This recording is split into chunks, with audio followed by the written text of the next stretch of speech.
Bismillahirrahmanirrahim. Assalamualaikum warahmatullahi wabarakatuh. Perkenalkan, saya Andi Nur Asisa dengan NIM 231010050, Prodi S1 Kesehatan Masyarakat, Fakultas Kesehatan Masyarakat, Universitas Indonesia Timur. Di sini saya akan menyampaikan mengenai konsep ketuhanan.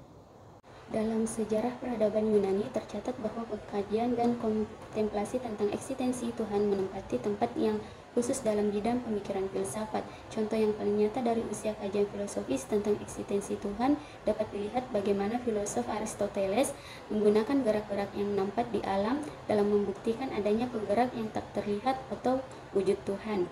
Aspek keimanan yang akan dikaji dalam tulisan ini adalah aspek kejiwaan dan nilai, kecintaan kepada Tuhan, ikhlas beramal hanya karena Tuhan, serta mengabdikan diri hanya kepadanya merupakan nilai keutamaan yang perlu diperhatikan dan diutamakan dalam menyempurnakan keimanan.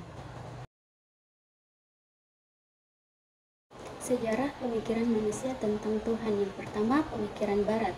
Yang dimaksud dengan konsep ketuhanan menurut pemikiran manusia adalah hasil pemikiran tentang Tuhan, baik melalui pengalaman lahiriah maupun batiniah dari penelitian rasional maupun pengalaman batin. Yang kedua, pemikiran Islam.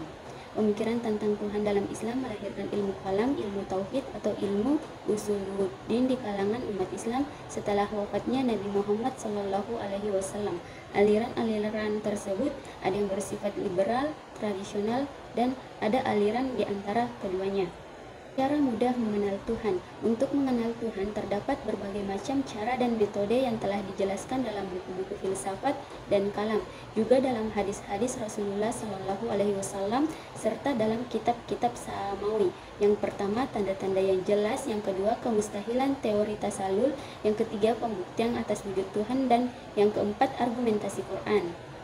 Penyimpangan yang terjadi dalam konsep ketuhanan. Adapun faktor-faktor penyimpangan yaitu yang pertama, faktor kejiwaan, yaitu faktor yang mendorong seseorang kepada pandangan ateistik sekalipun ia tidak menyadari adanya pengaruh tersebut. Yang kedua, faktor sosial. Situasi dan kondisi sosial yang buruk yang tampak pada sebagian masyarakat ketika para pemimpin agama turut andil dalam mewujudkan dan memperluas kondisi buruk tersebut.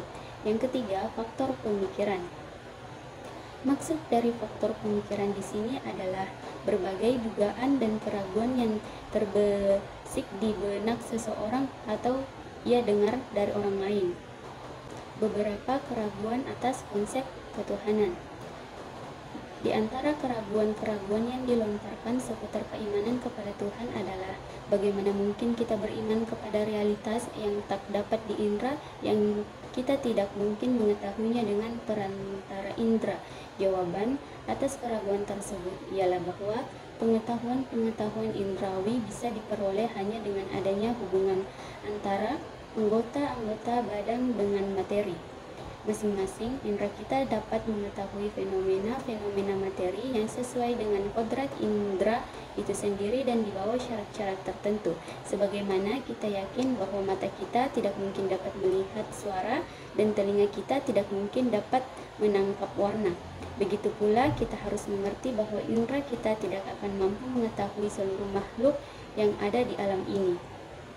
Pandangan kaum materialis terhadap konsep ketuhanan. Yang pertama, bahwa wujud itu sama dengan materi dan material.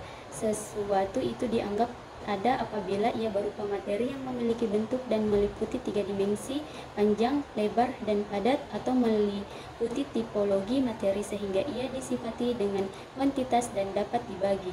Yang kedua, bahwa materi bersifat asali, abadi, tidak dicipta dan tidak membutuhkan sebab apapun yang dalam filsafat dinamakan wujud niscaya ada atau wajib al-wujud. Yang ketiga, kita tidak mungkin mengatakan bahwa alam ini memiliki tujuan dan sebab akhir karena tidak ada pelaku yang memiliki ilmu dan kehendak sehingga dapat dinisbahkan suatu tujuan penciptaan kepadanya.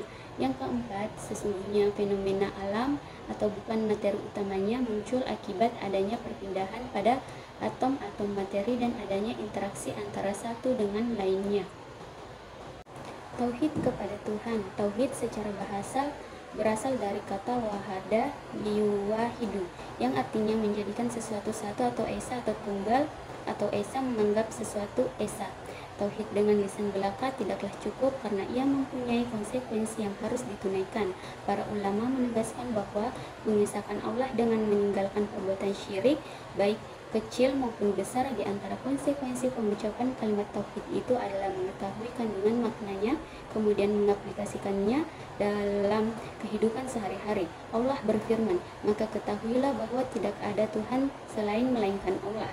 Kalimat tauhid berarti pengingkaran kepada sesuatu yang disembah selainnya, dan menetapkan bahwa yang berhak disembah hanyalah Allah semata dan tidak kepada selainnya. Adapun kesimpulannya, yaitu salah satu pokok agama adalah memperkenalkan Tuhan sebagai pemilik kekuatan.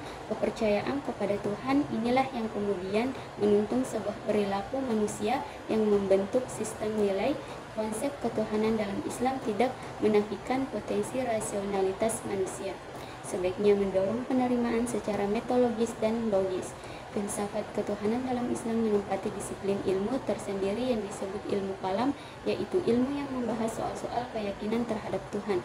Persepsi umat Islam terhadap Tuhan disebut akidah, dan agama Islam merupakan agama tauhid atau ketuhanan. Sekian dan terima kasih. Semoga apa yang saya sampaikan sudah jelas dan bisa dipahami. Wassalamualaikum warahmatullahi wabarakatuh.